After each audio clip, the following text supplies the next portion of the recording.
Kenya is traditionally a sporting nation, and we have a lot of potential that is untapped.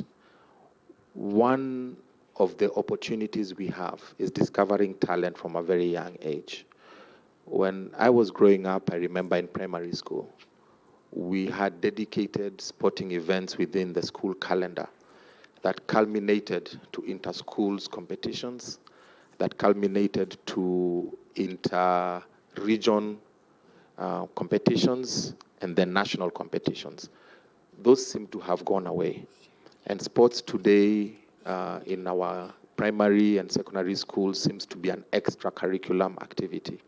I plan to work very closely with the Minister of Education, with the Ministry of Education, to see if we can bring back sports to be in the curriculum and not just an extracurriculum activity.